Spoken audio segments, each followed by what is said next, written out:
Em nome do Pai, do Filho e do Espírito Santo. Amém.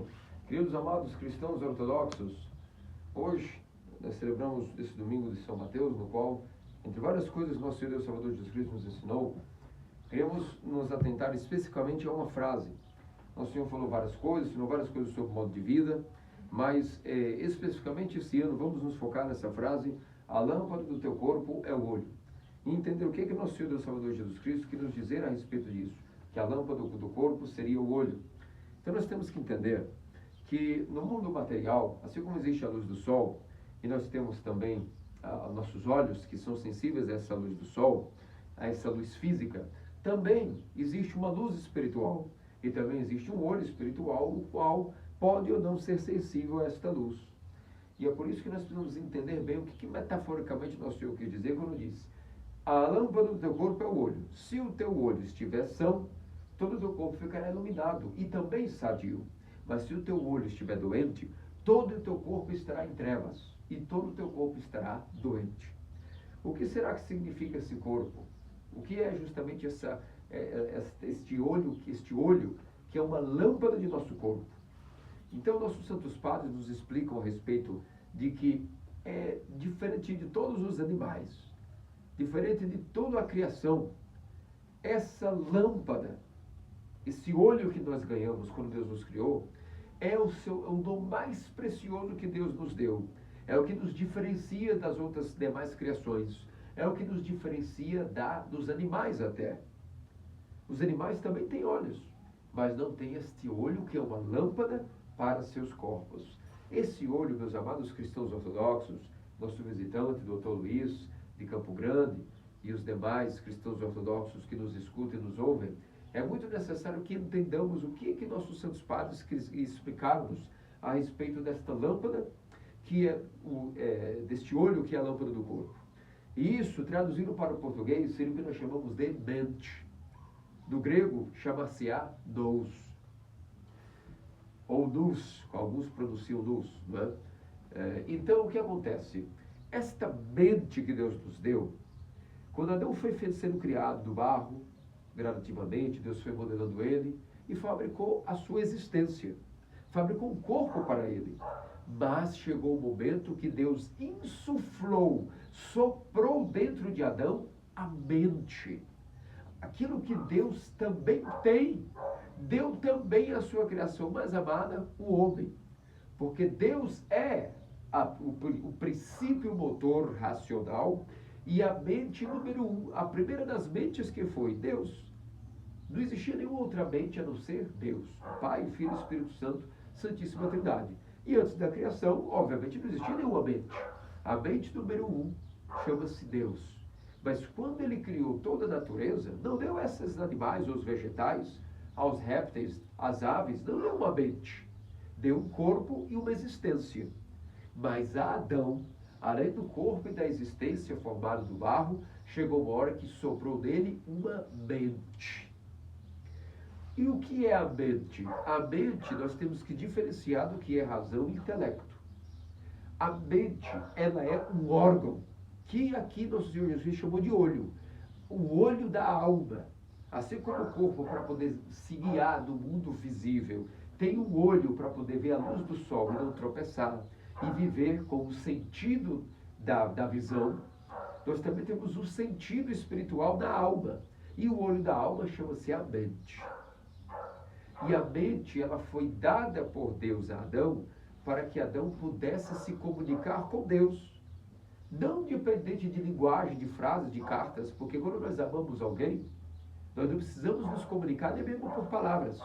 E quando esse alguém é Deus, que é o Espírito, muito mais, nós não precisamos de palavras. Nós nos comunicamos com Deus através da mente. Então Deus deu a mente a Adão como uma ferramenta para que Adão pudesse se comunicar com ele, o único ser de toda a criação que se comunica com Deus de uma maneira tão plena, é o gênero humano. Então é na mente que o homem se comunica com Deus. E para guardar a mente de todos os inimigos dela, Deus colocou também em nós a chamada inteligência, ou a razão, ou o que alguns chamam de intelecto. Para que a mente sempre fosse pura e não ficasse perdendo tempo com coisas impuras, com o pecado, com o prazer, com a luxúria, com os prazeres, com essas coisas sujas que existem, e polui a mente, tirando a pureza da mente, Deus nos deu a inteligência, o intelecto.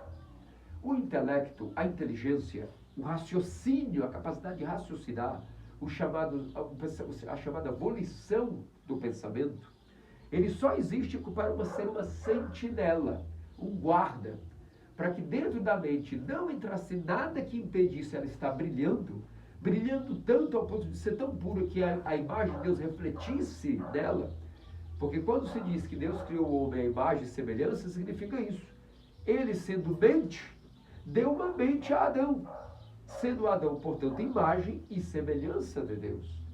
Criou o homem, eis que criaremos o homem à nossa imagem, disse a Trindade dentro do paraíso naquele então. O que significa a nossa imagem? Que o homem também teria uma mente, a capacidade de se comunicar com Deus. E essa mente, portanto, ela tinha que se manter pura. Para se manter pura, Deus deu um guarda, um vigia, um policial, para ficar vigiando a porta da mente, que é a nossa inteligência, o nosso intelecto. Só que o que aconteceu? Uma tragédia.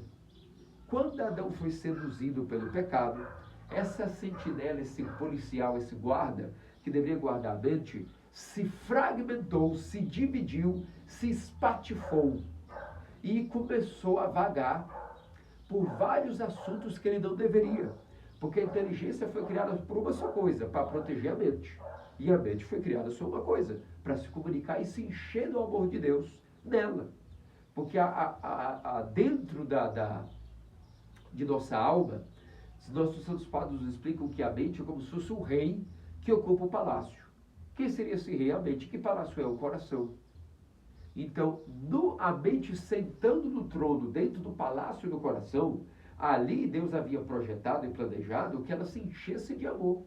Que o ser humano nunca ficasse triste, nunca tivesse depressão, nunca tivesse falta de nada, porque ele preencheria toda a alegria sempre de Adão. Mas, infelizmente, o guarda e a sentinela que estavam guardando a mente se dissipou, se espatifou e se fragmentou e foi buscar distrações e várias coisas. Isso é o fruto da queda. Quando se diz que o homem caiu do paraíso, é isso. O intelecto e a inteligência, eles se separaram da mente e aí a mente ficou separada de seu guarda.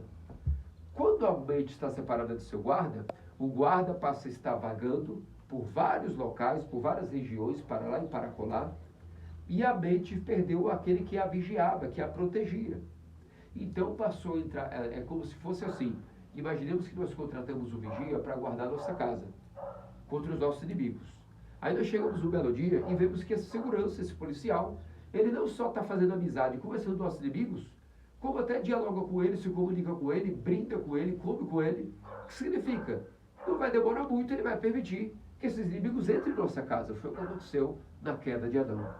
O nosso policial, que é o intelecto e o pensamento, ele se corrompeu, ele acabou dissipado, fragmentado, se distraiu com todas essas coisas que Deus criou, que embora são boas, não era para que o pensamento ficasse distraído delas. O objetivo dele, a missão dele, era guardar a mente.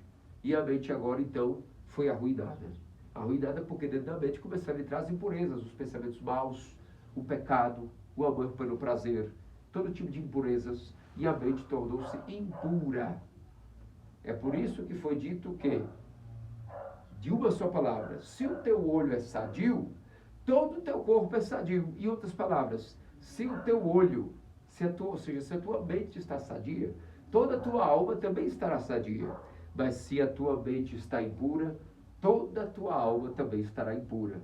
Porque a lâmpada da tua alma é nada mais nada menos que a tua mente. Então, meus queridos cristãos ortodoxos, eis aí um grande perigo de nós não estarmos praticando aquela grande virtude que a Igreja Ortodoxa nos treina. Um dos frutos de entrarmos na Igreja Ortodoxa é que nós vamos aprendendo como fazer esse policial se curar. O pensamento e o intelecto vão se curando através da oração, das vigílias, da liturgia e principalmente no batismo. Esse segurança e esse policial chamado pensamento, ele é libertado das distrações, ele tem um novo, um fresco recomeço. E então a mente também é totalmente purificada no batismo e ela também pode usufruir agora de um fresco recomeço, sendo toda ela novamente purificada polida e brilha, refletindo a luz de Deus. Porque nossos santos padres nos explicam que Deus nos deu a mente para que Deus pudesse olhar a mente e ver a sua própria imagem dela como por um espelho. E há um mistério nisso. E eis a atenção. Quando uma mente é purificada e Deus vê o seu reflexo nela, da existência da alma humana, há um mistério de que, quando Deus é capaz de ver o seu reflexo numa mente purificada, misteriosamente esta mente passa a conhecê-lo. Vejam que grande milagre é a vida ascética, os jejuns, as orações, os sacramentos, a comunhão, as vigílias, tudo isso serve apenas para como uma terapia, para que uma vez que a mente seja purificada gradativamente, a imagem de Deus brilha nela. E quando chega o momento onde Deus vê a sua imagem na mente purificada, polida e brilhando, quando ele olha para a mente de um homem purificado e vê o seu reflexo, aí esse homem, tendo em sua mente o reflexo de Deus através de sua mente pura, tem o conhecimento de Deus.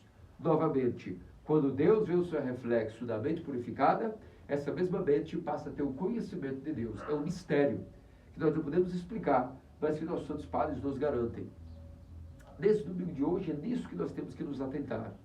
Entender de que todo o objetivo da nossa vida cristã é justamente não deixar que o pensamento continue doente. Em vez de estar protegendo a mente, vigiando a mente, para que ela se mantenha pura, que os inimigos não entrem nela, o pecado, as distrações, ou a tendência pelo prazer, tudo isso. Por quê? Porque a mente só foi criada com um objetivo. Embora nós, às vezes, usamos a mente não para coisas ruins, mas para coisas boas, a mente tampouco tem esse objetivo, não é ficar divagando das coisas boas da criação.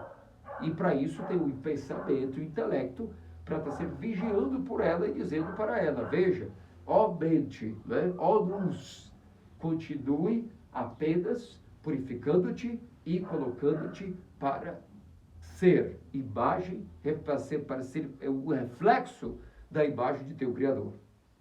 E o nosso pensamento ele só serve para isso.